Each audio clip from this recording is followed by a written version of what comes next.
hecho con una estructura de concreto poco pensado. Significa grandes luces, vigas de poco peralta. Y es bellísimo, se lo digo por experiencia.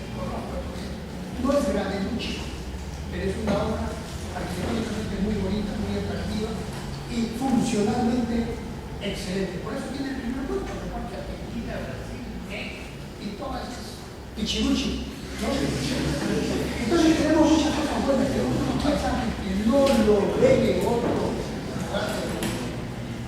Por algo tenemos más de 1500 climas, microclimas. Es una belleza impresionante donde ustedes quieran. Estoy seguro que tú no has salido a conocer parte del Perú, no has viajado, ¿no? Porque yo realmente conocí a Huacho, ¿no? Y después he viajado. Procuren viajar, no es caro. No es caro. Además que de pasadita van viendo las estructuras especiales. Nosotros vamos a hacer comentarios de todo tipo de estructuras. Entonces, como les decía, miren lo que cuesta un joven estudiante en una universidad. Entonces, ustedes están sentados aquí y han desplazado a 10 probablemente. Traten de aprovechar al máximo. Nosotros les vamos a dar todos los elementos que un arquitecto necesita en términos de estructuras. Le voy a dar los fundamentos. El ingeniero chileno nos va a acompañar en la presentación del trabajo. Va a haber mi intervención, ustedes van a hacer la presentación del trabajo y yo voy a entrar a fastidiarlos haciéndoles preguntas en términos de estructura. Porque ustedes como arquitectos van a tratar de llevar el tema hacia la arquitectura. Entonces nosotros, es importante. Y lo que le decía la ingeniera es muy cierto. Aprovechen lo que tienen, porque y traten de ser bien expresivos. Por eso yo los fastidios hablan más fuerte que son de la uni. Porque el joven de la uni es un poco tímido.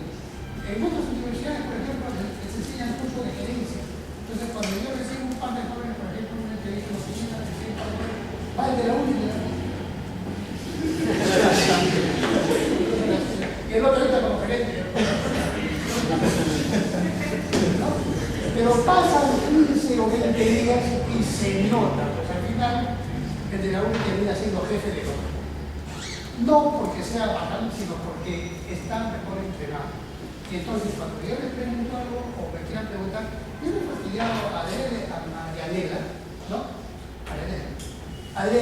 Para que aprendan a soltarse y tengan confianza para poder expresar. Muchas veces hay preguntas que quedan en la cabeza del joven estudiante.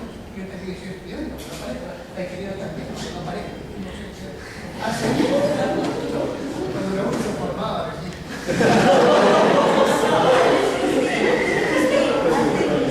Entonces, ¿qué pasa? No hay preguntas tontas, no existe preguntas tontas. Háganlo. Porque ayudan con eso a que la clase sea más expansiva. Y una clase como la que vamos a comenzar ahora no es igual a la del ciclo pasado. Porque a la delegada se le puede ocurrir hoy día Vicky, ya.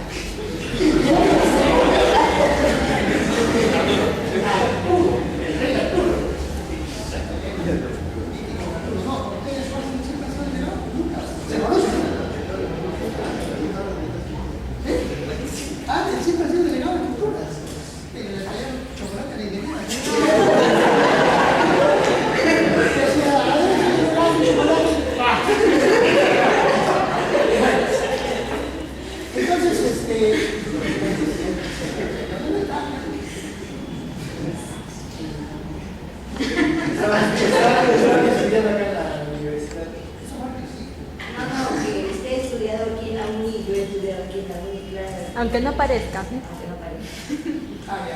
Bueno, la cosa es que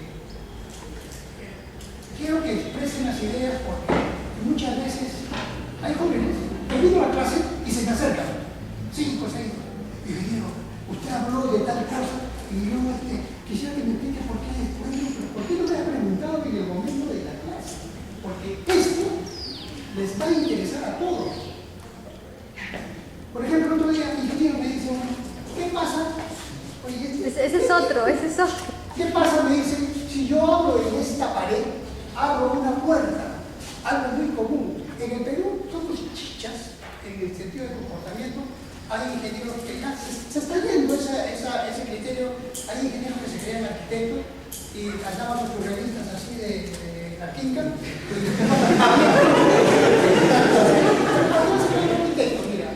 Mira, acá hay las ventanas, acá la puerta, acá las lentes, y así en cada mamarracho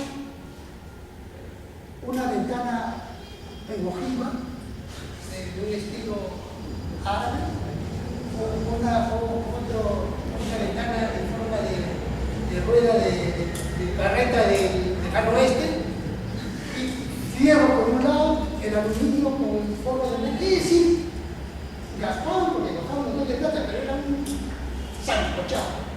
Uno entraba a la casa y pasaba por la cocina para pasar a la sala. Entonces creen que la arquitectura es revistas. La arquitectura no sé si ustedes lo saben, porque yo. Entonces, nosotros como ingenieros profesionales somos especialidades que complementan el conocimiento que ustedes no tienen. Y siempre, métanse en la cabeza, el arquitecto es el manager del proyecto, el administrador es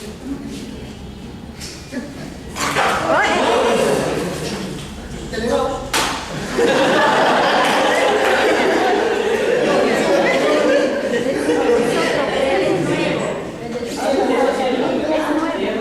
Es otro. Bueno, lo que pasa es que para un problema de una persona que dice que un cliente ya empecé 2 meses, no hace que me vuelva con otro saco. Delegado. Te vaya a morder. Déjalo ahí. No, déjalo ahí nomás. Entonces, ¿qué pasa con lo de manager? Bien, toda esta clase que voy a hacer es una clase introductoria para que se sepa para qué sirve la arquitectura en el proyecto.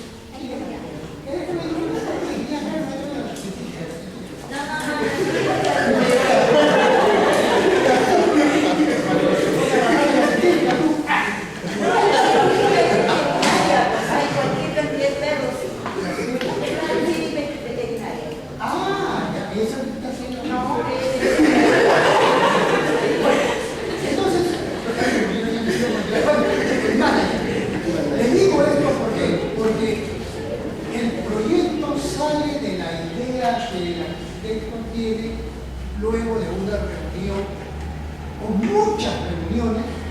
Tiene que ser un poco psicólogo para soportar a ese capricho de los propietarios y el funcionamiento del uso que se le da a lo que el propietario quiere. Por ejemplo, yo tengo un terreno de 15.000 metros cuadrados en Lurín, la nueva zona industrial de Lima. Toda la avenida Quintana se está pasando a Lurín. Y hay un nuevo sitio que también va a aparecer en los próximos años, que ya está funcionando en la zona de Huachipa, detrás del río hacia la zona norte de Huachipa. ¿La Tomaquera? ¿No? ¿La Tomaquera? ¿San Mateo? No, la Tomaquera. Déjame toda esa zona de la Pamplona. Bueno, entonces es Cajamarquía. Cajamarquía. Y ya están haciendo una preparación de esplanadas enorme.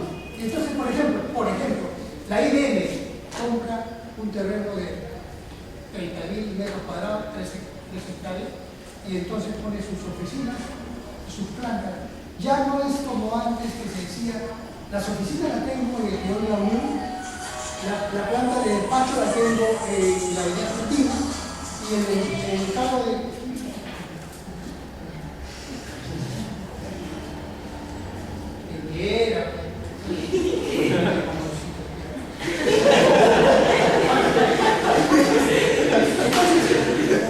Se enfocaba, digamos, la función, pero hoy en día están reuniendo todo en un solo lugar.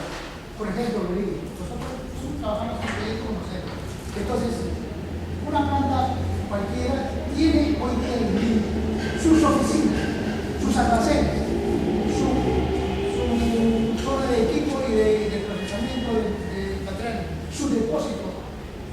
Es decir, tienen todo lo que una empresa. Supongamos que yo soy un contratista de una empresa minera.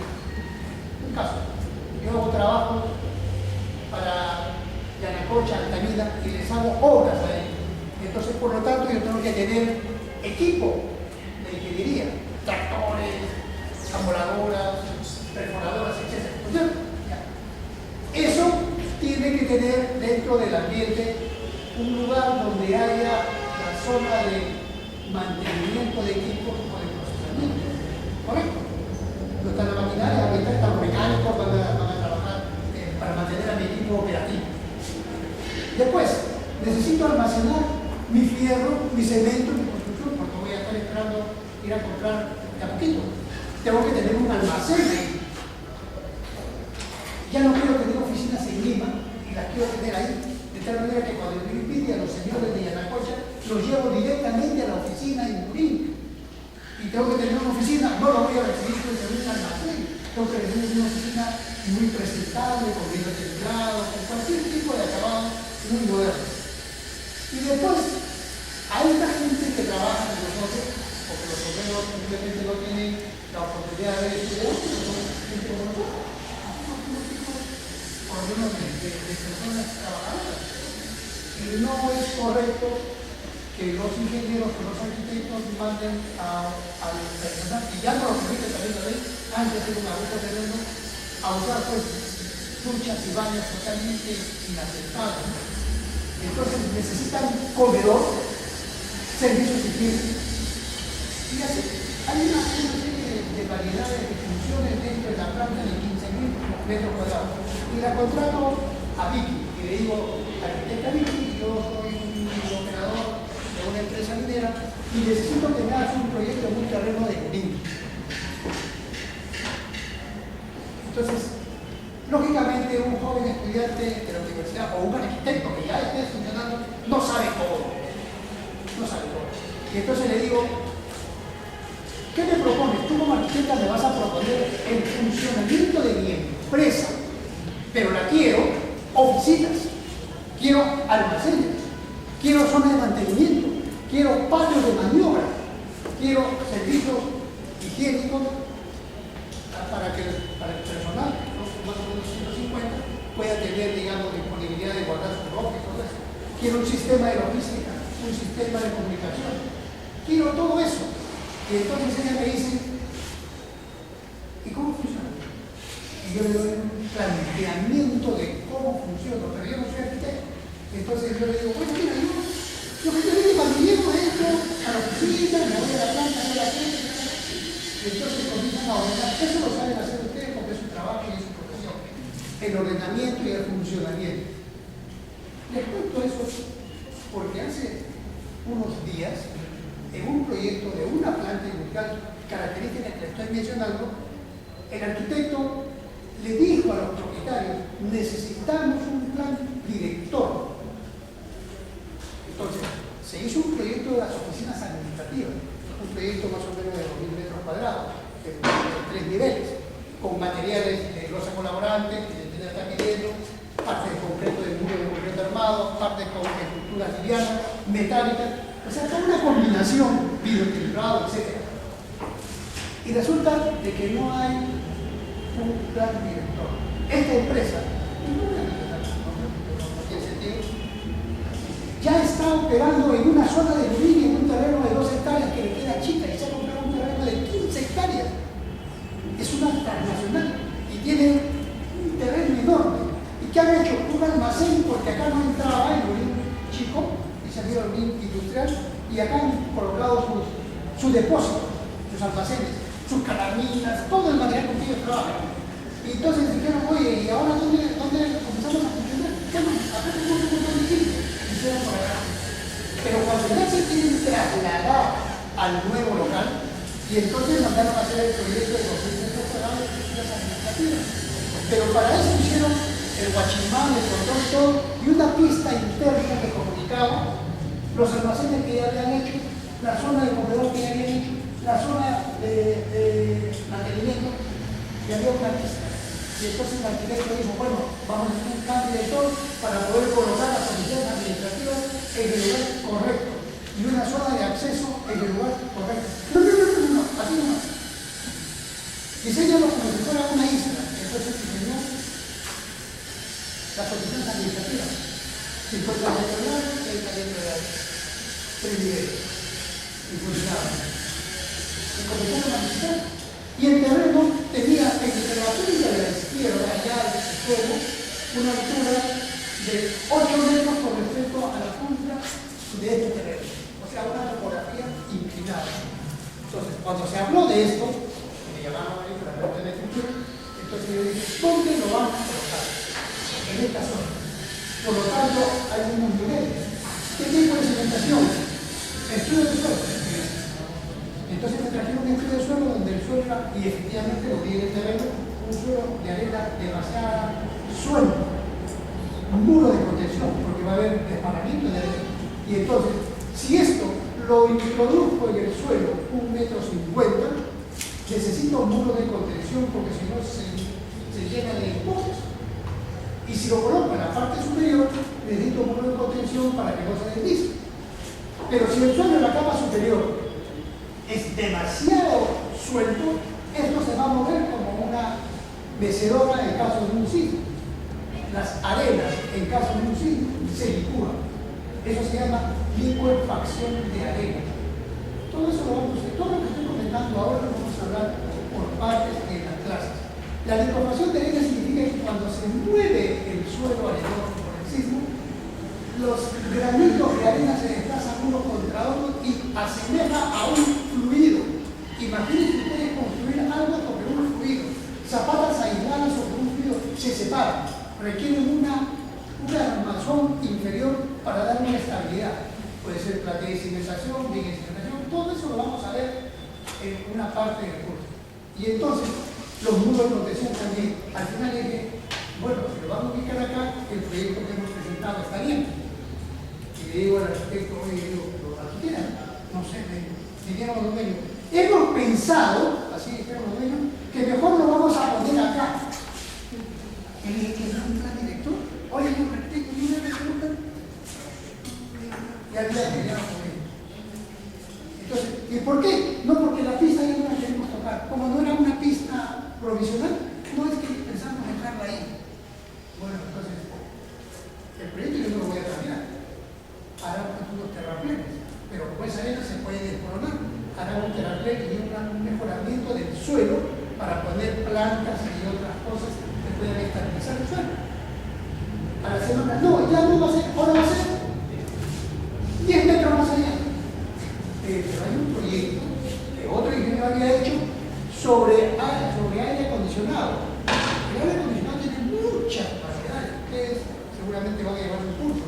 Hay sistemas de enfriamiento chiller, el split, el macizo, en fin, hay posibilidades. Y entonces, para cada edificio arquitectónico, los especialistas proponen en coordinación con el arquitecto el sistema a utilizar, porque son espacios.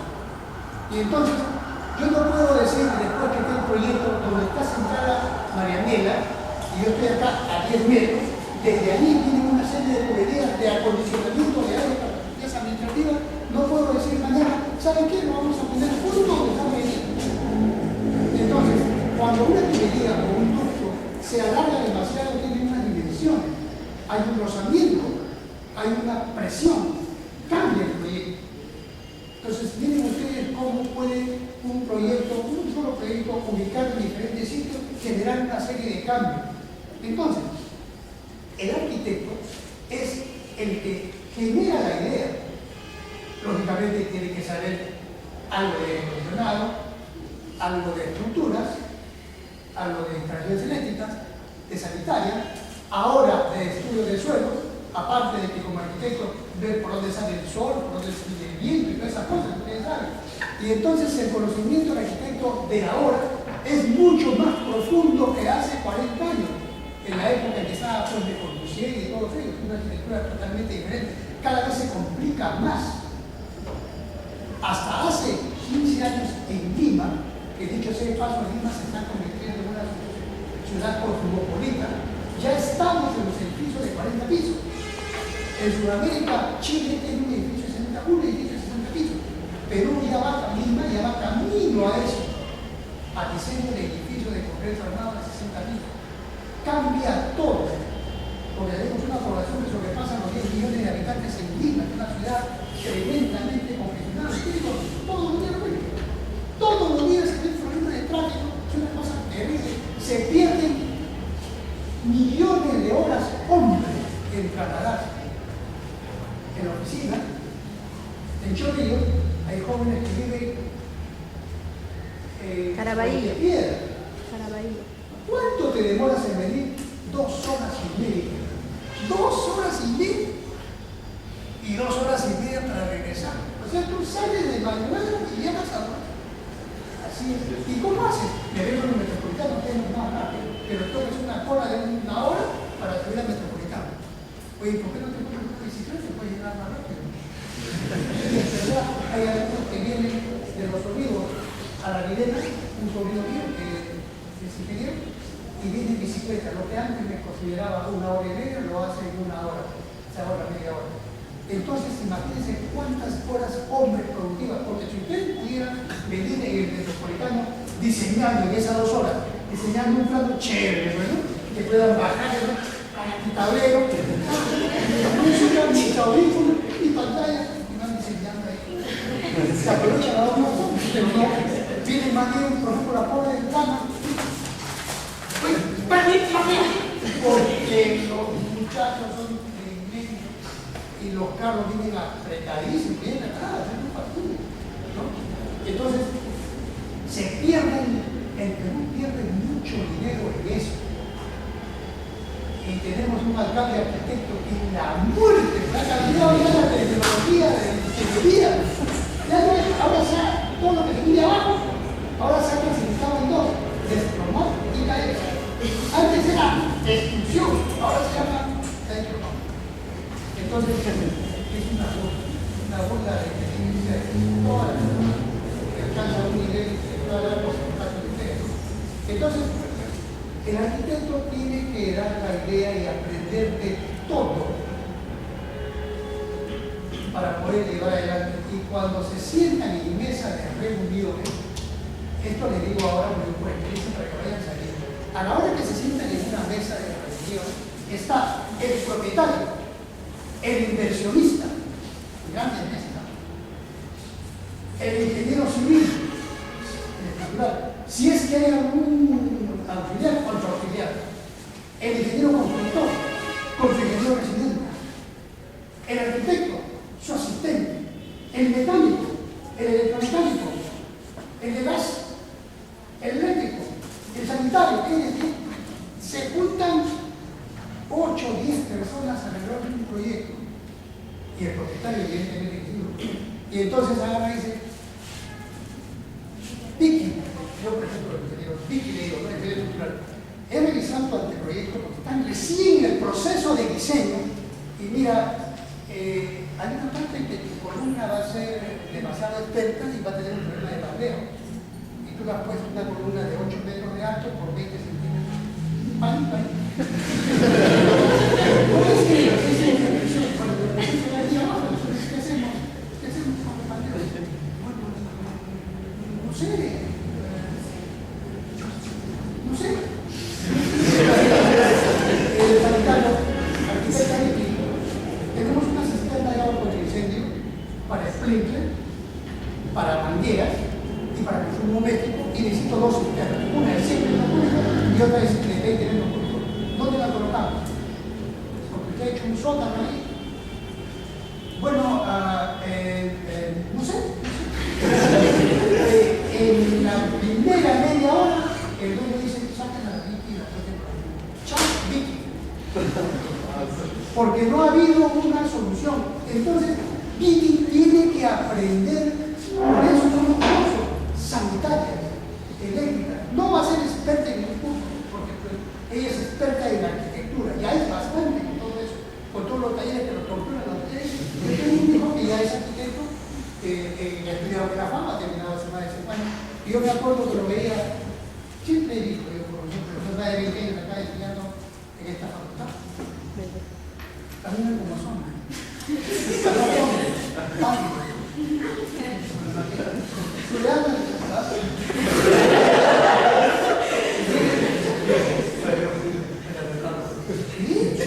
crees que te voy a dar el carro así como está? no tengo nada que hacer para llevar tu maqueta, súbete a tu micro, súbete, y sube al micro y la maqueta llega para atrás. Y cuando llega la nena y está el profesor ahí, esto es lo que me pedí de esta algunos son 10 minutos, entonces, he dicho que está mal hecha, pero le había dicho al profesor que es más o menos la idea. Y le dijo, arquitecto, ¿cómo es más o menos la idea? Ah, encima quiere que yo te enseñe, ¿no? ¿Qué tal casa vaya haciendo de nuevo? Porque son cursos que así son. En Sevilla también tenemos nosotros nuestra entrevista. Hay unos profesores que son muy engreídos y te miran. Ha llegado un minuto tarde, por lo tanto, da ganas de pegar. Pero así es la exigencia y nosotros lo vamos a cambiar. Entonces el arquitecto no puede quedarse sin respuesta. No, cuando estabas hablando sobre las reuniones iniciales de los proyectos, que sería bueno también hacer hincapié que es necesario que participe la seguridad. Tú ya sabes por qué, ¿no? Los problemas que se han pasado. No, es seguridad. Le cuento Está reglamentado ya. para que tengan conciencia, ¿verdad? Vaya te digo, perdón, hay un tema de la ingeniero, propongo sí. una de las clases ella también. Claro, no solamente ella en tema de seguridad, sino a ver un ingeniero después voy a invitarlo para que ojalá pueda tener tiempo. Entonces, estaba dejando para último el tema de seguridad, sino que ella está.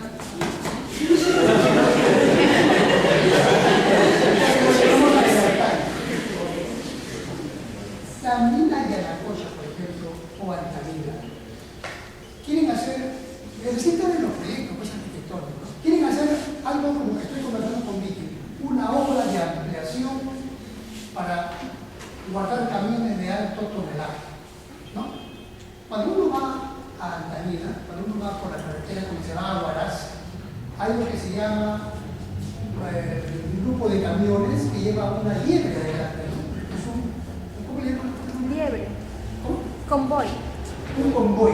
Entonces, un camiones que a veces llevan unas maquinarias pesadas y enormes que ocupan todo el ancho. Y entonces adelante va una camioneta con unos letreros y van pensando, carga pesada, carga ancha, convoy. Entonces los carros que vienen tienen que abrirse porque va pasando un tremendo trailer llevando pues, unas maquinarias enormes para evitar accidentes. Por eso ellos han hecho su propia carretera al camino. Entonces, para comenzar a trabajar ahí, se requiere un término de seguridad muy exigente.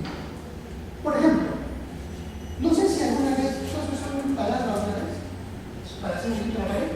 Bueno, cuando se trabaja en una mina, hay una máquina que se llama amoladora. Un ejemplo, ¿no? Para que ustedes sepan. Amoladora, que es como un plato.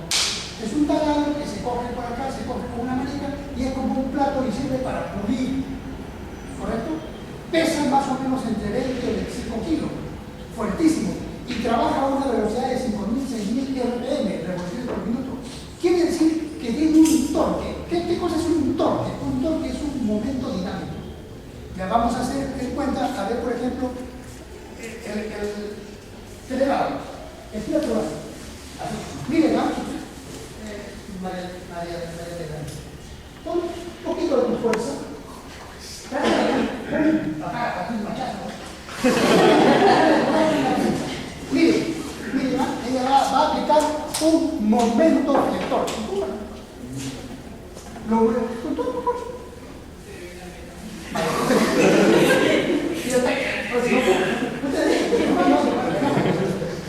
Ahora para atrás. Ya. ¿Qué cosa ha pasado? Mire, fuerza y 20 kilos por distancia. Entonces él estaba que empujaba y no dejaba. Y era así, ¿no? Quiere decir 10 kilos por 50, vamos a un metro. 10 kilos por metro. 10 kilogramos metro. Hay un momento que en el hombro de él se genera un esfuerzo de torsión. ¿Correcto? Eso tiene mucho que ver en sí, porque lo vamos a explicar en detalle. Quiere decir que tenemos que equilibrar sobre ahora, aplica la misma fuerza, pero solamente que todo. Y tú trata de decir. Ah, ya está difícil. También está difícil. ¿Por qué? Porque 100 kilos de fuerza, por la mitad, por medio metro, solamente sale 50 kilogramos metro. Su hombro es capaz de soportar 50 kilogramos metro, pero no puede soportar 100 kilogramos metro.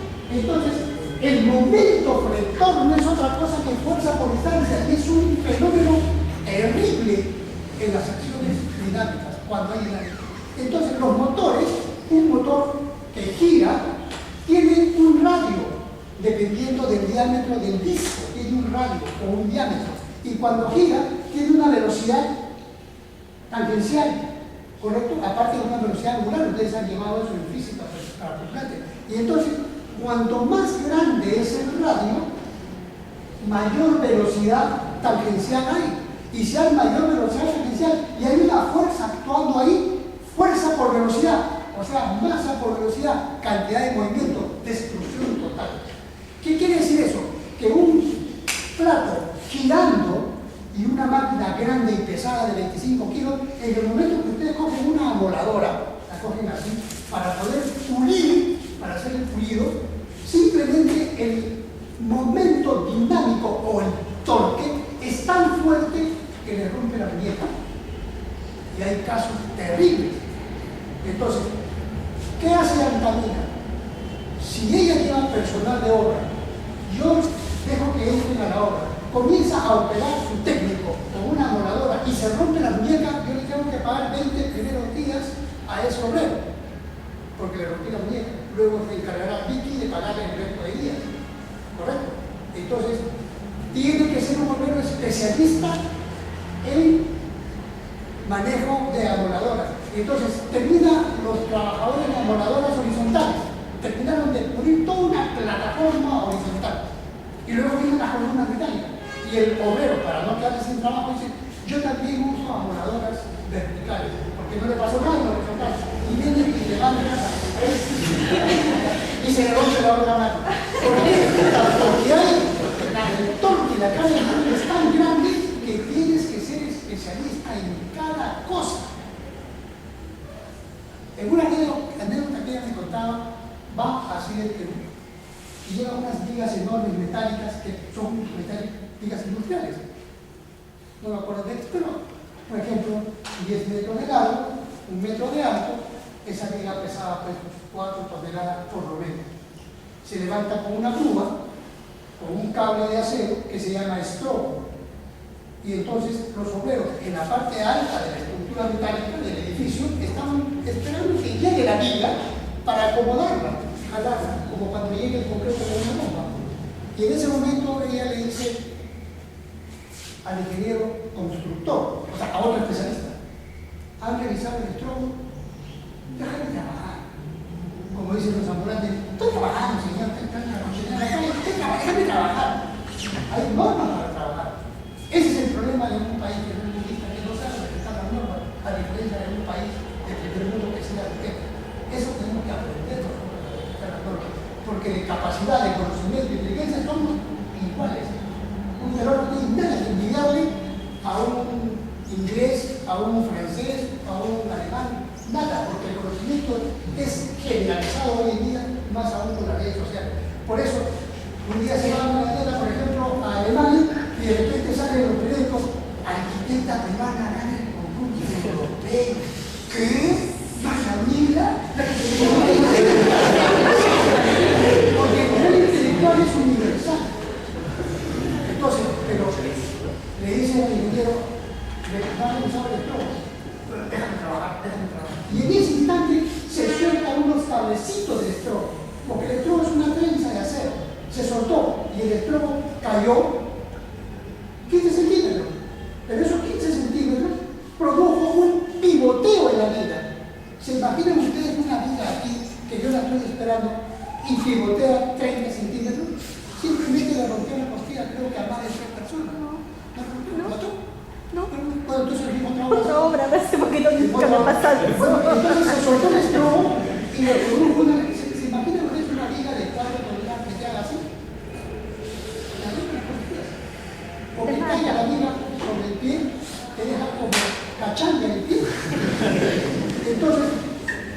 ¿Qué hace Antamina? Le dice a la empresa constructora de Vicky, Vicky, tú vas a construir en Antamina porque vas a ganar el concurso, pero me mandas a tus ingenieros de seguridad industrial. Entonces, Antamina está en la zona Sierra de Huaraz.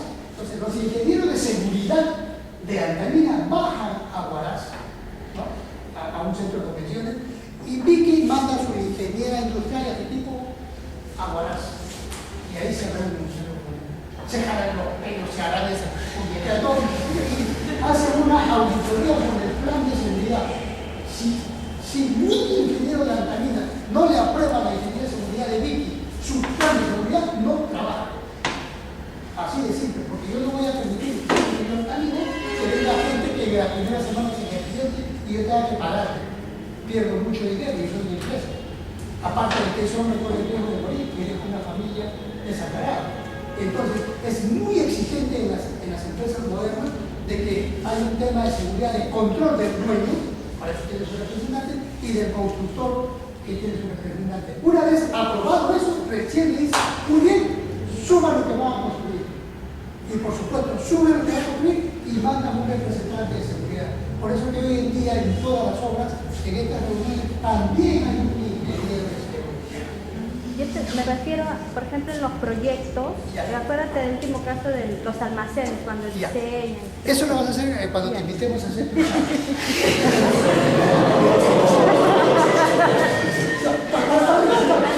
se refiere a lo que pasó en el centro de Lima. No, me refiero que cuando se sientan a conversar un proyecto, generalmente no participa el de seguridad. Bueno, eso y debe participar al inicio del proyecto. No, eso nosotros no hacemos, siempre hacemos que participe los ingenieros de seguridad porque hay cosas que hacer.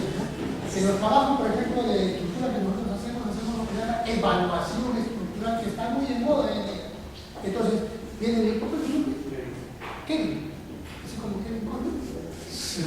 Kevin me dice, ingeniero, tengo en el centro de un edificio de 5 pisos y yo lo proyectaron como para 15. Entonces no pasó la plata. Y entonces ahora sí quiero activar el proyecto y llevarlo a 15 pisos. Y la voy a contratar a Vicky porque es mi pata, como arquitecta, y ella viene con su equipo. Pero puedo hacer mi edificio. Y entonces el municipio dice, un momentito, Kevin, tu edificio fue diseñado hace 20 años con normas de hace 20 años, cuando los terremotos eran muy suavecitos. Hoy hay terremotos terribles y hay una cantidad de gente que puede morir. Por lo tanto, primero evalúame si tu edificio estructuralmente soporta la nueva ampliación a 15 pisos. ¿Por qué? Porque puede haber habido fuga de agua y el concreto puede haberse contaminado. Y el concreto esto, con el tiempo y con el clima, puede verse afectado por un problema que se llama carbonatación. La carbonatación es un proceso químico en el medio ambiente que puede dañar el concreto. Y él cree que tiene un edificio para 15 pisos y con la punta le aguanta los 5. Entonces tiene que ir un ingeniero estructural con un equipo especial para sacar diamantina. ¿Qué es la diamantina? Es como un tarro de leche que saca un pedazo de concreto, como esas probetas que ustedes ven. Toda la universidad está llena de probetas de concreto, solo que las diamantinas son chiquitas. Y son pruebas reales de un concreto real, no de un concreto que se basea para usarlo después. Y entonces se hacen pruebas de análisis sísmico, pruebas de resistencia de materiales, de acero, todo en el laboratorio, en la UNI, por ejemplo, en concreto. Y después le digo a quien le entrego su informe, tu edificio no es nada más que para 8 pisos. Porque tiene un problema de sedimentación, problema de carbonatación, problema de sulfatos y cloruros, además tremendo. Así que arquitecta, diseñen usted solamente para 8 pisos, la renovación del proyecto. O de repente tu proyecto está muy bien, ¿no? Salvo algunos refuerzos estructurales con placas y columnas que antes, hace 20 años, no se usaban. Hoy día la ingeniería sísmica sí recomienda aisladores sísmicos, disipadores de energía, todo eso que controlan los sismos hay que aplicarlo hoy en día. O sea, el edificio tiene que prepararse para recibir una ampliación. Y si sale satisfactorio, entonces ya puede construir o diseñar como arquitecto. Regresando al manager. Entonces no se puede quedar callado un arquitecto cuando se reúnen todos los profesionales y comienza la batería de preguntas. El del gas dice, por ejemplo, ¿qué gas voy a usar arquitecta? ¿Gas natural o gas licuado? ¿Qué perdón? No sé.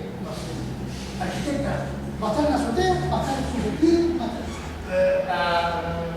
arquitecta, dice, su proyecto manda 3 sótanos, porque ya no hay espacio para el estacionamiento.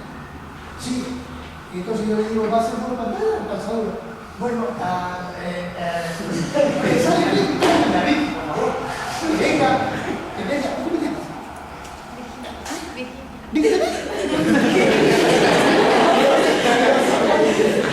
Entonces, de eso se trata, de que la arquitectura maneja los proyectos y tiene que dar respuesta. Lógicamente no tiene que saber, porque no es especialista, pero tener nociones fundamentales para poder escoger y tocar temas. Entonces ella podrá decir, bueno, va a ser un tipo de sótano, y sí, una pantalla podría ser, vamos a ver el costo, y yo voy a conocer. De por forma de tener, y le digo,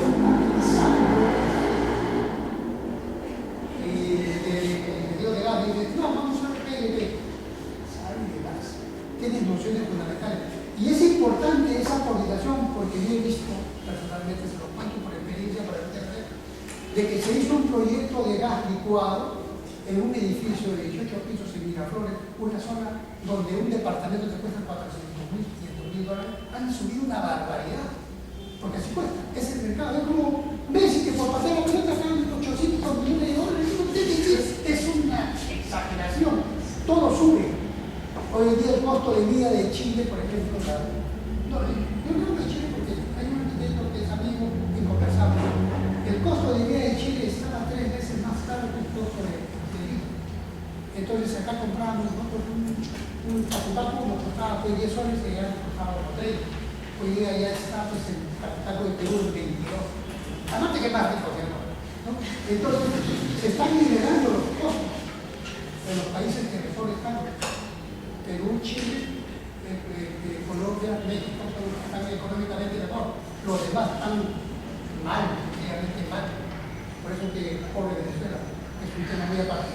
Bueno, entonces, quiere decir que tiene que tener el conocimiento de cada cosa de esto.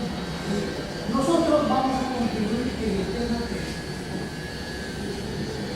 Hace años yo participaba en lo que se llamaba el ETAPS, o sea, el curso de titulación. Hoy día hay cantidad de nombres, el calculo, el derecho,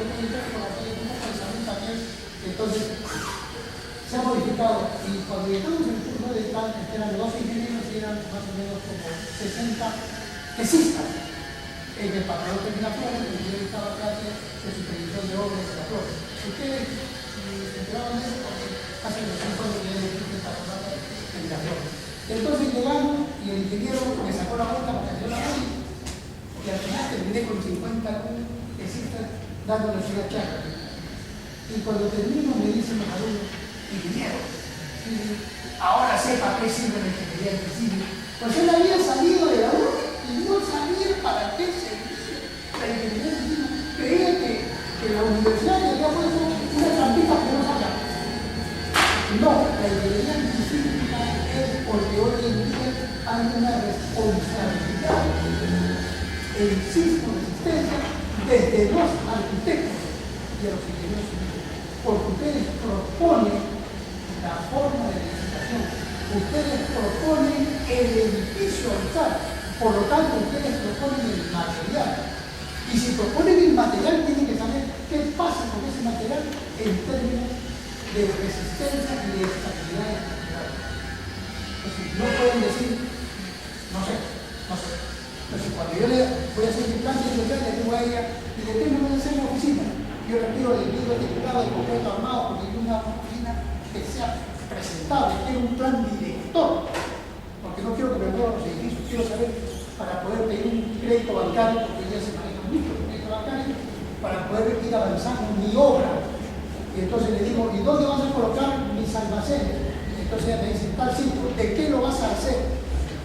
De una cultura, de un techo de agua o de un edificio concreto armado. Carísimo.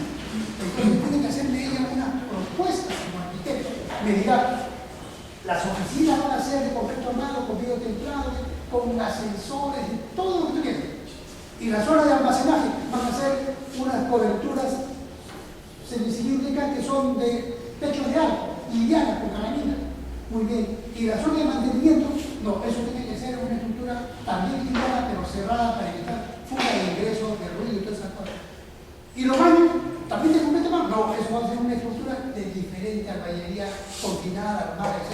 Entonces ella tiene que tener el suficiente conocimiento que aparte que me resuelve el tema arquitectónico como funcionalidad y confort, porque qué sentido tiene una arquitectura confortable, tiene que resolver el tema del material y del proyecto y de cada cosa. Por lo tanto, si ella escoge un edificio y ella propone el material, ella lo estructura. ¿Qué quiere decir eso? Que el arquitecto estructura, el ingeniero calcula, para ver si la estructura cumple con ciertas normas. Porque han habido arquitectos, una vez una joven arquitecta que me dijo, mi proyecto arquitectónico cumple otro proyecto. Mi vida va a durar 15 metros. Y yo digo, ¿qué le vas a hacer? No, pero que no se puede. A ver qué tiene el columna de tu vida. Entonces, tiene que tener un concepto. Yo no podría, por ejemplo, como una vez un arquitecto de un local tan grande, que le dijo, oye, la vida tiene 15 metros. Y entonces, el peralte de la viga va a ser 1,50 metros, un décimo. Ya. El ancho de la viga va a ser 1/3 de 1,50 metros, entonces 1 metro de viga tiene 1,50 metros de alto, 50 de ancho y tiene, ¿cuántos años? 0,75 por 2.400 kilos, ¿no? Más o menos 1.800 kilos. 1.800 kilos pesa 1 metro de viga, 1.800 kilos. 15 metros de viga, 27 toneladas. Entonces, quiere decir que una viga de 15 metros pesa 27 toneladas. Su propio peso es antieconómico. Es carísima por su propio peso. Entonces me dijo, ¿y qué hacen? Cuando sé, yo le pongo una columna en medio. O sea, ve cómo va a poner un auditorio, una columna en medio. ¿Se imagina usted? Yo le pongo una columna en medio para que la vida sea chiquita. Ah, me dijo, pero que sea circular. Porque no se ve. Columna circular no se ve, digo. Y después me di cuenta que me explicó la razón. ¿Qué pasa? Como esa columna circular que debería colocar no lo he visto. ¿Qué pasa? Que cuando un elemento es circular, a medida que yo voy avanzando, voy viendo hacia atrás, ¿no es cierto? En cambio, si es cuadrada, tiene la diagonal que no me permite. Entonces, eso hace que las columnas circulares sean invisibles. Lo cual no es cierto, ¿no? Pero entonces, yo no puedo proponer una columna circular y malograr un proyecto arquitectónico. Por ejemplo, el otro día hicieron un edificio de 20 pisos que está muy bueno en Perú, 25 pisos de medio. Y entonces hubo que diseñar la columna del arquitecto, puso unas columnas centrales de 7 metros de alto en la entrada y de una dimensión de 40 por 40. 40 por 40, 25 pisos, 7 metros de alto. Quiere decir, apenas iban a bajar y prender la luz, iban a ir abajo del piso. Y entonces tuvo que rediseñar el proyecto arquitectónico porque la columna salía de 1,50 metros por 2 metros. El arquitecto dijo, ¿qué? Si yo he puesto de 40 por 40 y tú me traes una columna que es un baño.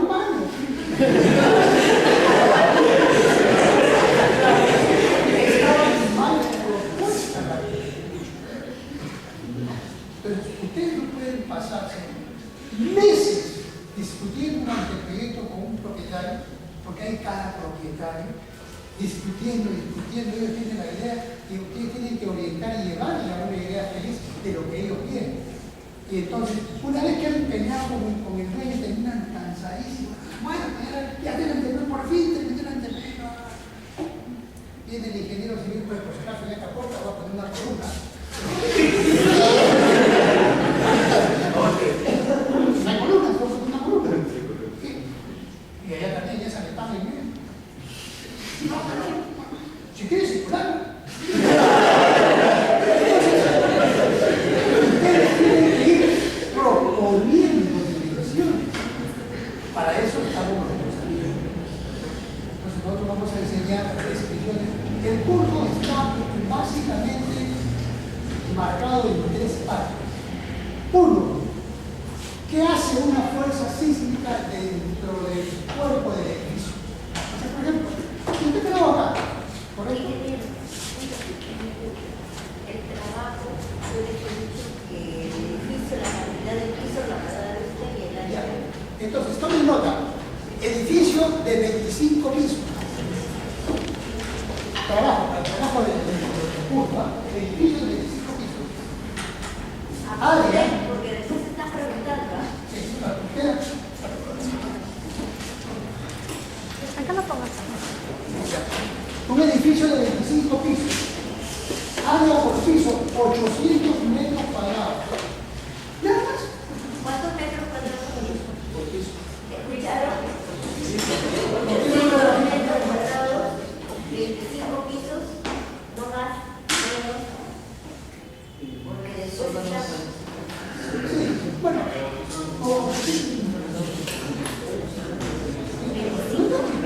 Área. Área. Área 800 metros cuadrados.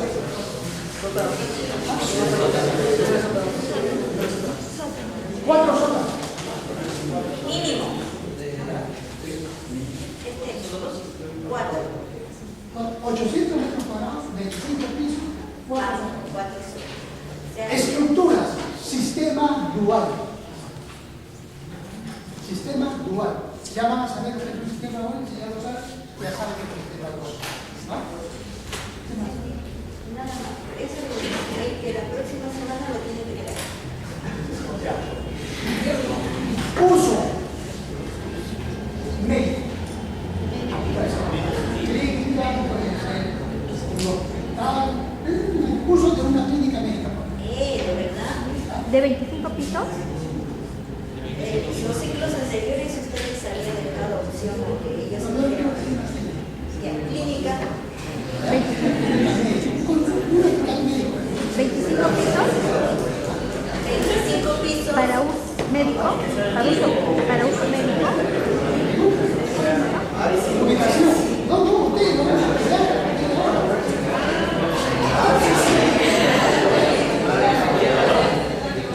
Ubicación. Miraflores. Ingeniero, ellos no lo van a diseñar, lo van a predimensionar. Ustedes tienen que traer un proyecto X y lo van a convertir en una clínica. Yo no quiero que me diseñen una clínica. Yo no soy arquitecto. Lo que quiero es que ustedes me traigan una cosa que parezca, ¿sí? Que parezca. Que parezca clínica. Acá está, por ejemplo, el primer piso, la recepción, la piscina, y después el 20 pisos de esta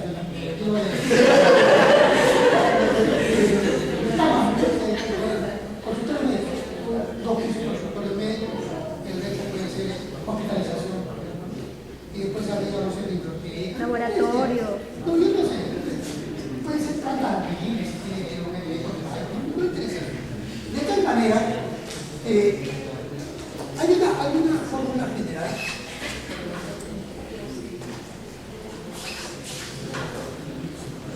¿Se imaginan diseñar en una semana una clínica de 25 pisos?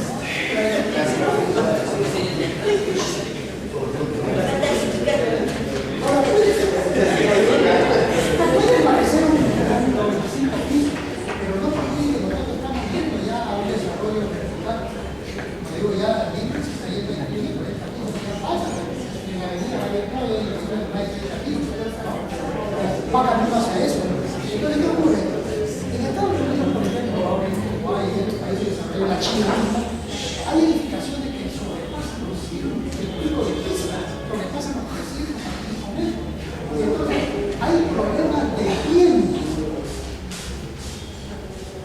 Entonces, un edificio de 25 pisos no es cualquier cosa. Y entonces, hay zonas en Estados Unidos donde una persona vive en un apartamento y no sale a la calle en años. Porque tiene un centro comercial en el piso 10, un patio de comidas en el piso 15, una universidad en el piso 50 y de parroquia vive en el piso 90. Y entonces hay gente que no sale a la calle, simplemente baja, entra, se toma, y cuando baja a la calle parece que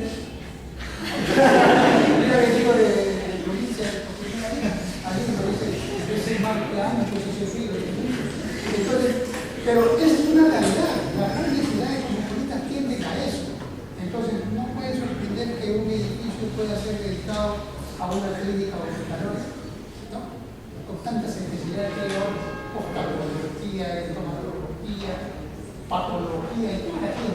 Entonces, ¿por qué se me ha ocurrido? Porque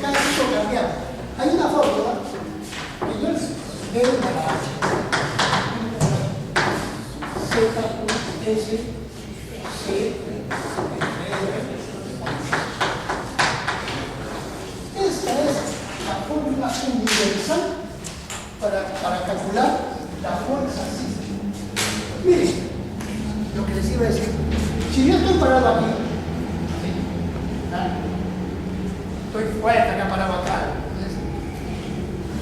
No hay carga horizontal, solamente carga vertical o carga de servicio. Viene el sismo y es como si alguien me jalara la alfombra hacia el lado de allá. Y todo mi peso se va hacia mi pierna izquierda y me desequilibro, correcto. Y luego la alfombra me la jalan hacia el otro lado y mi peso se va hacia el otro lado. En ese momento aparece una fuerza que era virtual, que algo que me está empujando en realidad. Mi propio peso tiene un componente horizontal cuando viene el sismo y es como si alguien me empujara. Y ese peso varía entre 10 a 20%, esa fuerza, perdón, varía entre 10 a 20% del peso. Quiere decir que si yo peso 100 kilos, es como si alguien me empujara con 20 kilos. Y 20 kilos, pues es un empujón muy fuerte. Puedo perder el equilibrio, puedo caer.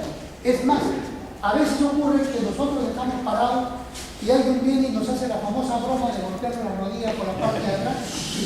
Puede ser pasancito, todo acá, viene alguien, ¡pah! Y alguien, ¡pah! Le sale el dinero que lleva dentro. Entonces, el desequilibrio son por fuerzas sorpresivas que aparecen, que el sismo es una de ellas, el viento también. En el Perú es una zona altamente sísmica. El famoso círculo de fuego es una realidad, si ustedes lo ven acá, terremotos en Yachita, terremotos por todos lados, ¿no? Entonces, ¿qué quiere decir eso? De que nosotros tenemos que estar preparados hacia el problema más grave, que es cuando viene el sismo. Simplemente yo peso 100 kilos y estoy repartido en 2 piernas. Cuando viene el sismo y me empuja, todo el peso de mi cuerpo se va hacia la pierna izquierda, 100 kilos en una pierna, y la otra tiene lo que se llama subpresión. Esta, sobrepresión y subpresión. Pero un sismo se presenta y dura, por ejemplo, 2 minutos. Y el periodo de vibración del suelo, que genera una vibración en mi cuerpo, porque estoy apoyado en el suelo, siento una interacción suelo-estructura. Es inevitable. Entonces, cuando se mueve el suelo, me muevo yo, pero yo tengo una estructura que si yo soy de acero, resisto el sismo. Pero si soy de adobe, en el primer sacudón me quiebro. Y si soy de albañilería, de repente en el tercer sacudón me quiebro. Y si soy de madera, a lo mejor en 2 sacudones. Entonces, dependiendo del material con que yo he sido construido, voy a responder a la acción que el suelo está haciendo sobre mí. El suelo se va a mover de todas maneras, va a generar fuerzas horizontales y yo estoy parado sobre el suelo y comienzan a actuar. Entonces, la primera parte del curso es decir, ¿y cuánto es esa fuerza? Tenemos que saberlo para tener una idea de lo que va a pasar. A veces creemos que todo es, por ejemplo, simple número. Si un edificio es de 25 pisos por 800 metros, estamos hablando de más o menos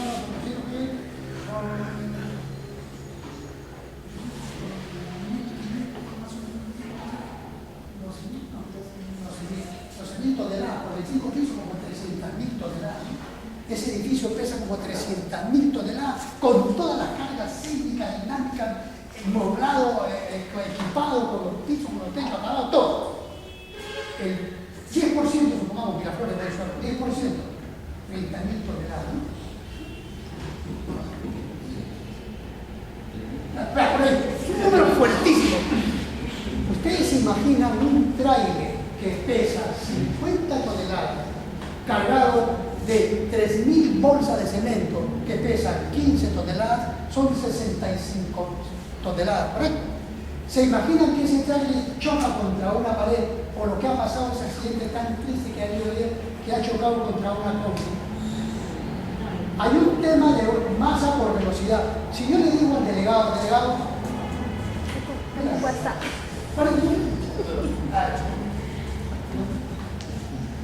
Yo le digo a Arturo, que voy a tirar la pizza a una que pesa 100 gramos y quiero que me la recibas con los dientes. A una velocidad de 2 metros por segundo. Ahora te lo voy a tirar a 30 metros por segundo. ya no puede ni abrir la boca y le golpeo el labio y ya le dejo un dolorcito ahí. Agarro luego mi pistola, me vacío, meto la tiza, habla y sale disparado a 400 metros por segundo. Lo mato a tú. La misma masa, chiquitita, pero cómo ha cambiado con la velocidad. Entonces, ¿se imaginan un tráiler de 60 toneladas chocar a una velocidad de 60 kilómetros por hora nada más, u 80, u 100 como ha pasado, contra una combi chiquitita de 4 toneladas llena de gente? El choque que ha habido ha sido horrible por eso mismo accidente que tenemos. Entonces, no hay nociones de los peligros y de los riesgos, justo lo que decía la ingeniera, no hay nociones. Somos un país que no está educado para eso. En lugar de pasar, ahora me da mucho gusto a mí, yo veo en la noche, por ejemplo, Canal 7, que es un buen canal, se ha convertido en un buen canal, hay programas culturales, hay muy buen canal, y Canal 5 ya comenzó a sacar documentales muy importantes. Entonces yo me siento a la hora de cenar, en mi televisión y veo un documental, porque ¿qué más puedo ver que es guerra? Puedo ver combate, son... Amor, amor, amor. Amor, amor, amor. Amor, amor, es decir, que mira que a Pucha le dijo, fulano que se trata, ¿qué me puede importar a mí si se fue o no se fue con el otro? Es decir, es una programación pésima. Eso es lo que ven. En otros países no se ve eso. En otros países se ve cultura. No hay. Porque critican hasta la comunicación. Acá los que hablan en televisión cambian el lenguaje. Ya están hablando como si fueran redes sociales. Te quiero contar, ¿no? Una sonrisa te ponen 2 puntos con una D. Entonces, están rompiendo el lenguaje, no están educando nada. Entonces, hay una idea equivocada del conocimiento. Ustedes, como son profesionales, o van a ser profesionales en un par de años, tienen una responsabilidad tremenda. Porque Vicky va a trabajar en una empresa, o va a crear su propia empresa, y va a tener alrededor 8 o 10 personas que no han tenido la oportunidad de alcanzar el grado que ella tiene. Y entonces ella, con su comportamiento, con su mensaje, con su conversación, con su ejemplo y todo eso, va a educar un poco. Entonces no es tan digamos, despreciable esa contribución que ustedes van a hacer, la sociedad va a devolver de la sociedad el desarrollo que ustedes han alcanzado. Y todos estos conocimientos de riesgos, todo eso lo tienen que transmitir de una o cierta manera. Entonces, un sismo, imagínense ustedes, se mueve el suelo y demora 2 minutos. Y el ir y venir demora 1 segundo, 0.8 segundos. Quiere decir que en 2 minutos hay 180 idas y venidas de mi cuerpo. Yo soy la estructura, 180 idas y venidas. Y dependiendo del material con que fui construido, termino colapsando o destruyendo. Por eso que ciudades como Pisco, o como Nazca, o como Chincha y toda esa zona con los terremotos que han habido, yo he tenido la oportunidad de trabajar viendo lo que se llama ingeniería microsísmica, se han destruido el 80%. Ciudades irrecuperables. Pisco era irrecuperable, porque solamente quedaron el 10% de viviendas paradas. La iglesia, que era una hermosura, era hecha a base de adobe y de una quincha y de una arquitectura muy rica, se vino abajo totalmente. Vamos a pasar nosotros información sobre eso. Y hay que tener un concepto sobre eso, sobre el material que se construye, sobre el uso que se le va a dar. Entonces, esta fórmula que nosotros llamamos fórmula estática, ahí se consideran todas las variables que la vamos a ir viendo. ¿Cuánto es la fuerza horizontal como un porcentaje del peso? Entonces, aquí interviene Z, que es la zona donde ocurre el sismo. Nosotros teníamos un plano sísmico del año 97 que duró hasta 2009, no, hasta 2006, perdón, 2016, perdón, hace un año se ha establecido el nuevo reglamento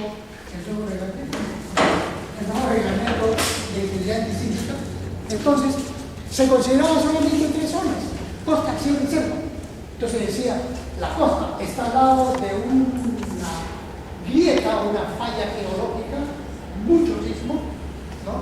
La sierra, un manto rocoso de gran resistencia, pero muy débil en las zonas de campo, por erosión y alevosía, y luego la selva, como un manto de arcilla y de greda y de todo eso que es un suelo de cultivo. Entonces, la onda sísmica, cuando viene y mueve el suelo, cada suelo responde de acuerdo a su estructura. Entonces, como les dije, la arena es igual. La arcilla seca actúa como una roca, húmeda como si fuera una gelatina. La roca, propiamente dicha, es muy resistente, pero si se fractura ya no es tan resistente. Entonces, quiere decir que los suelos tienen un comportamiento, depende de dónde quede ubicado el edificio. Si está en la costa, en la sierra o en la selva, Z tiene un valor que está en el reglamento. Y hoy día apareció una cuarta zona en el límite con Brasil. Se ha recompuesto el plano sísmico en el Perú desde hace 2 años. Entonces, hay que conocer en qué zona está ubicado el edificio porque los valores cambian. 1.45, como puede ser 1.20, como puede ser 1, como puede ser, en fin, los valores cambian. Quiere decir que ese porcentaje va cambiando. Después tenemos el uso de la edificación. Por ejemplo, si tenemos un edificio de oficina, ¿cuántas personas pueden trabajar en un edificio de 20 pisos? 20 personas por día, 400 personas. Si es un hospital y hay internamiento, pueden haber 4.000 personas. Entonces el riesgo de fallecimiento y muerte es en el hospital altísimo con respecto a una oficina. Y entonces el arquitecto tiene que tener nociones del riesgo de diseñar un hospital y tiene que tener criterio de exagerar los refuerzos disipadores de energía o aisladores de energía o controladores de energía como son las placas, sistema dual que tiene la energía. Entonces, ya le va a dar una idea de la edificación y del uso, la importancia. U vale 1, 1.5, en fin, varía de valor según la edificación. Uso de edificación. Después tenemos ese factor suelo. No es lo mismo si ustedes hacen un edificio y cimientan una casa en los cerros de Villa, en la encantada de Villa, que eran los antiguos pantanos de Villa. Es un suelo pantanoso, con una resistencia de 0.40 kilos por centímetro cuadrado, con una velocidad de transmisión terrible. Quiere decir que si ustedes brincan mucho en los cerros de Villa, se comienzan a hundir, porque el peso es tan grande y el suelo es tan blando que no significa que no se pueda construir. Hay arquitectos que diseñan en la playa. Un profesor de ustedes, que se llama Lucho Espinosa, exalumno de nosotros de la clase, él se especializó en una tesis dedicada a un edificio de un local comercial a 300 metros de la playa, parecido a la Rosa Náutica. Quiere decir que se puede diseñar en la playa, se puede diseñar en los cerros de Villa, se puede diseñar en un cerro, se puede diseñar en donde ustedes quieran. Para eso son arquitectos y para eso tienen el apoyo de diferentes disciplinas y estos conceptos. Entonces, el suelo vive diferente en Chorrillos que en el Callao. A todo esto, ¿quién es el Callao, tía? ¿No es el Callao? ¿No es el Callao? No en Charapa, Filitos, ¿cómo? Nadie, yo soy el Callao. Ya el que decía yo soy el Callao, aprobado. Pero no hablaba. ¿Quién vive en Chorrillos? ¿Alguno cree en Chorrillos? Chorrillar ya pasado. Yo digo Chorrillos. No te confíes. Entonces, el suelo del Callao y el de Chorrillos es más blando. Hacen un hueco, ya la posibilidad de bueno, ya un nivel ya agua subterránea muy superficial. Buen suelo. Centro de Lima, por ejemplo. La URB tiene un suelo de 7 kilogramos por centímetro cuadrado. Nosotros tenemos doctores en arquitectura, ingeniería y todo, y hasta el suelo de todo. El terremoto del año 74 en Lima alcanzó grado 9 en la Universidad Agraria de la Molina, que tiene una tierra de chacra de 15 metros de potencia, el mejor suelo para sembrío que lo tiene la Universidad Agraria. La UNI tiene puro hormigón. Y acá alcanzó en la UNI grado 7. El mismo terremoto, grado 9 en la escala universal modificada, grado 7 también. Pero grado 8 en la escala de Richter, grado 7 en la escala de Richter para todo. Después vamos a hablar de la diferencia de escala, porque habla de este valor, porque tiene su uso y tiene una razón de ser. Entonces, en la agraria se destruyó el 60% de las edificaciones. Se vino abajo, se rajaron, entonces quedó un colapso tremendo porque el suelo respondió y las construcciones no supieron adecuarse a la calidad del suelo blanco. Y hubo un colapso generalizado en algunos edificios. En la UNI, nada, porque el suelo era muy bueno en los edificios resistentes. El único edificio que falló fue la Facultad de Ciencias. Porque fue una construida también, ¿no? Y hubo una mala estructuración, digamos, como concepto arquitectónico, ¿no? Entonces, el suelo es muy importante porque de allí viene la energía sísmica que va a atacar al edificio. C es un coeficiente sísmico. C es lo que nos dice qué está pasando cuando el movimiento del suelo entra al cuerpo, por ejemplo. ¿Y cómo respondo yo a esa interacción? Entonces, C es un coeficiente sísmico que nos determina la interacción del suelo-estructura. Claro, el suelo se mueve y se vibra en los 2 minutos que dura el terremoto, tiene un periodo de vibración. Y mi cuerpo, de acuerdo al material con que fui construido, tiene otro periodo de vibración. Ustedes agarran una tiza y la golpean y se quiebra. Agarran metal, acero, y lo golpean y se fabrica el diapasón, que vibra y emite un sonido, y no se quiebra. Entonces, dependiendo de la calidad del material, que eso se llama ductilidad, es que nosotros tenemos la resistencia del cuerpo y la interacción, ¿no? Y por último, ya que mencioné la palabra ductilidad, ese es un factor de ductilidad.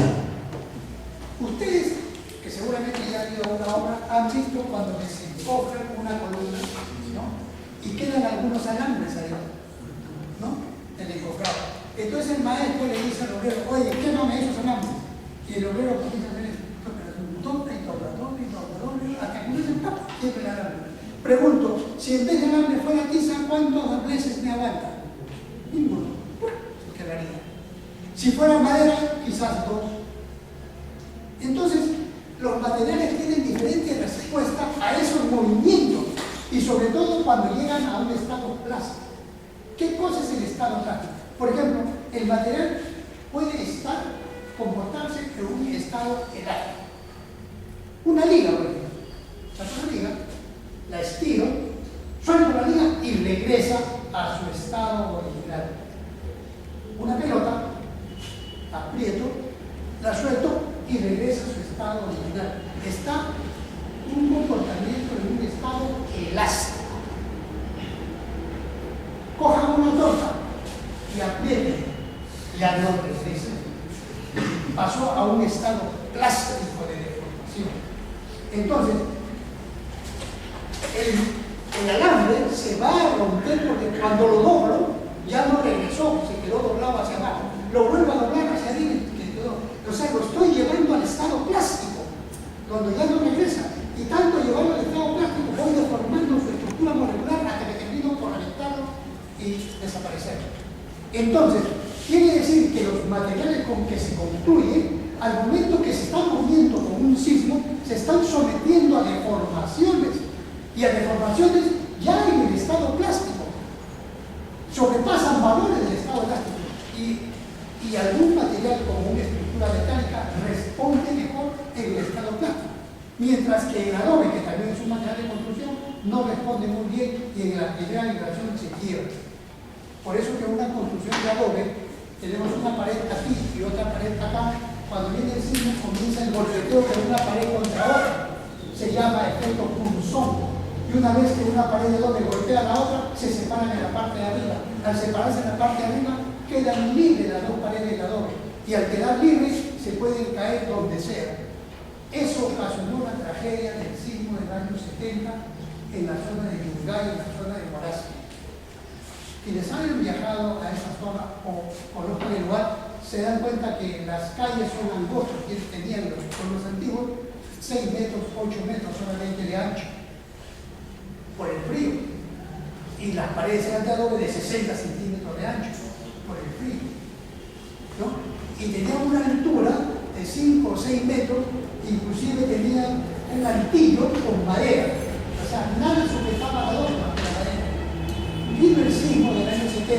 y vino el golpeteo, el famoso efecto Clusón, se quebraron las paredes y quedaron sueltas.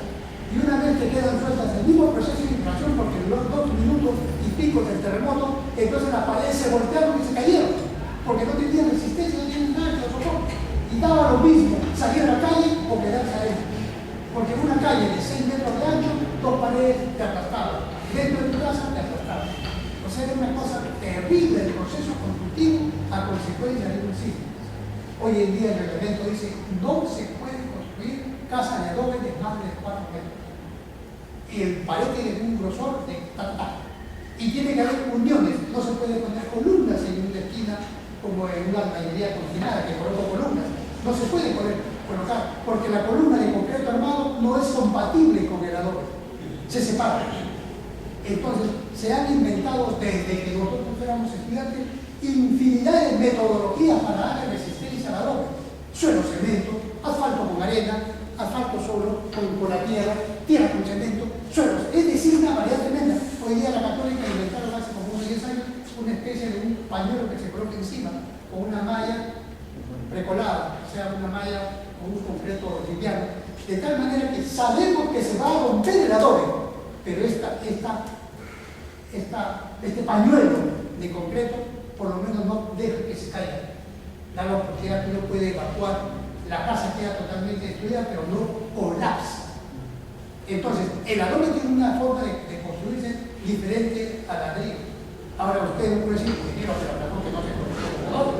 Claro, porque estamos en Lima, pero salgan ustedes a provincia y no hay otro material para construir que no sea el adobe o los cambiales. Y ustedes se van, por ejemplo, vayan a la convención en el club, o se van a Moncayo, en una zona rural. No van a pedir concreto premezclado. No hay ladrillo. Recién ciudades como Chachapoyas, a raíz de Puebla, ya está cambiando el adobe por el ladrillo. Ya han puesto una planta ladrillera, con una calidad todavía muy buena que la de Lima. Pero no puedes pedirle concreto premezclado. Unicom no va a llegar allá. Entonces se usa un concreto normal. No hay chancadora. ¿Qué usan? Chapan la piedra del río y la van sirviendo y la van separando. Piedra chiquitita como si fuera piedra chancada, piedra redondita más grande como si fuera para cimiento. Y entonces se van adecuando los concretos, no de la calidad estructural que tiene Lima, sino calidades de medio tamaño. Entonces, construir en la sierra es carísimo e inalcanzable para mucha gente.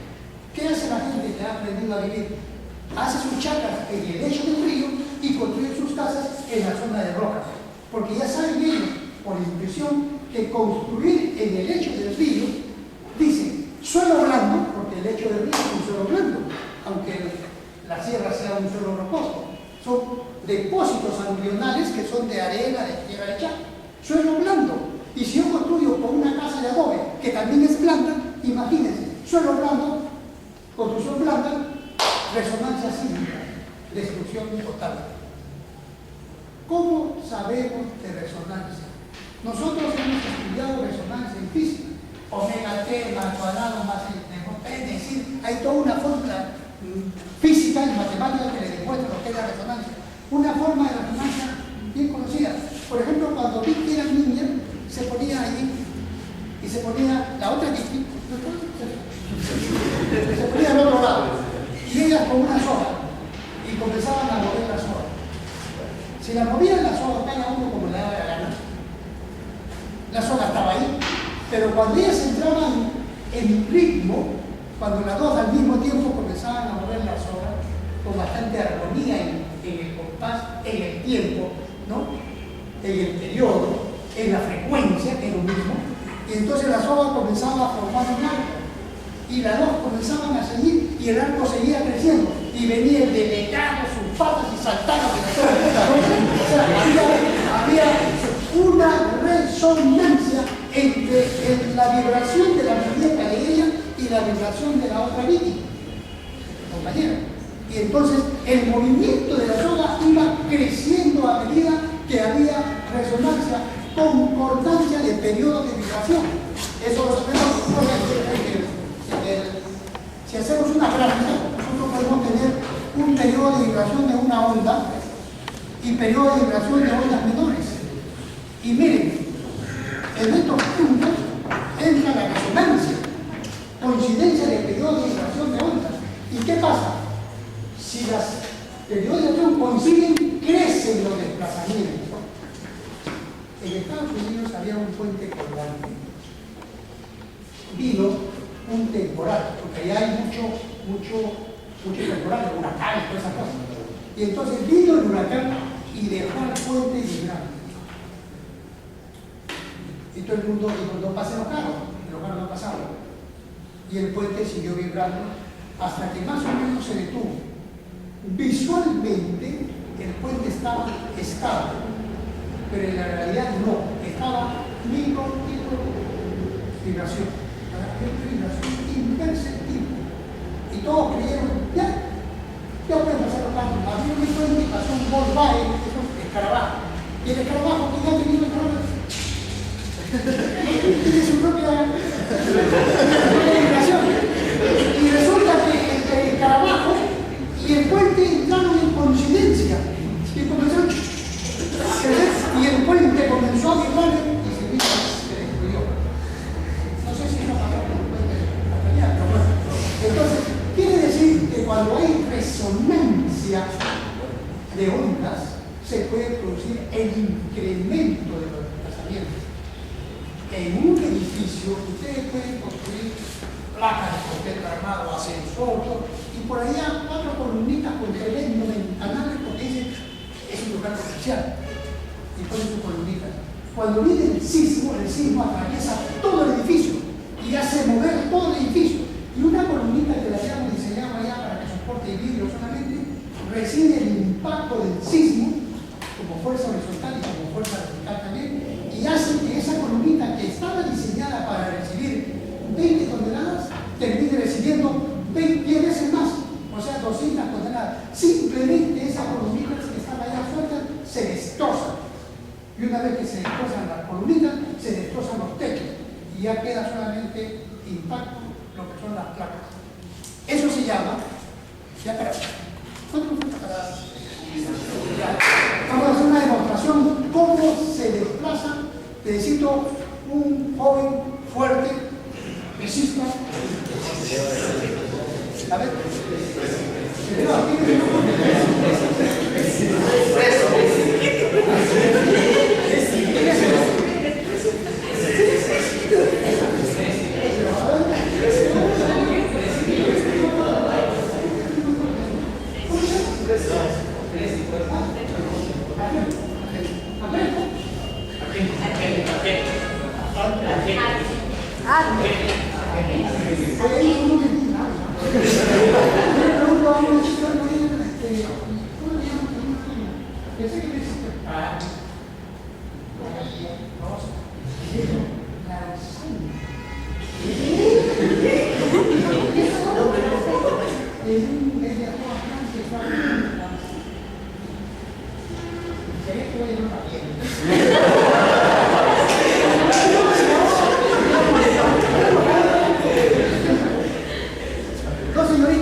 Ha habido un desplazamiento peligroso.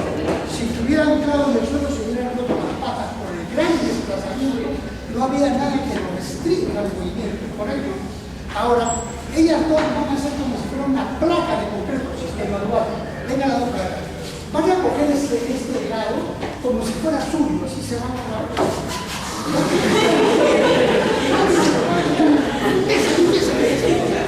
Pónganle el pie ahí, tráeme ahí el pie.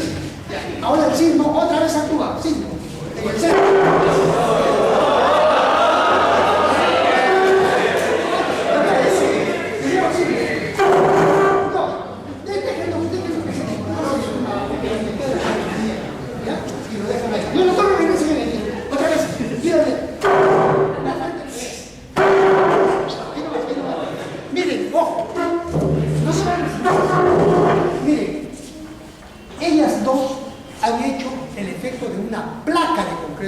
No placa. Entonces, este edificio tiene una gran placa allá, pero acá no tiene nada más económicas. Y el sismo ha actuado en el centro y ha generado un desplazamiento, ya no como el anterior. El desplazamiento es menor, porque las placas no lo han permitido. Pero como acá no hay placa, ha habido un giro, ¿correcto? Alrededor de las placas ha habido un giro. Eso quiere decir que ha aparecido lo que nosotros llamamos un momento torsor, que es como un momento vector que hizo el delegado hace un momento. Quiere decir que si yo tengo un edificio con gran rigidez aquí y aplico la carga sísmica aquí, esto gira y se pone en esta posición. Y ha aparecido un momento que se llama torsor, que ya lo vamos a aprender a calcular. Terrible. Eso es lo que destroza un edificio.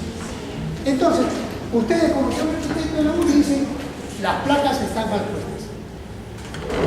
Ahora, una placa allí y la otra placa acá. Cógete como si fuera tuyo. Tú también cógete el fuego. La misma fuerza de mente de llegado. Nada, como digo. Sí.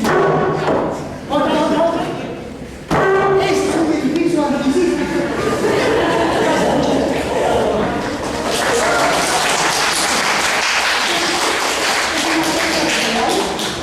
Lo que ocurre en la realidad. Bien ubicadas las placas, controla los desplazamientos y controla el sitio. Mal ubicadas las placas genera esfuerzo de torsión. Sin placas, el edificio se mueve demasiado y hay mucho desplazamiento como uno de los países, ¿no? Entonces, esto es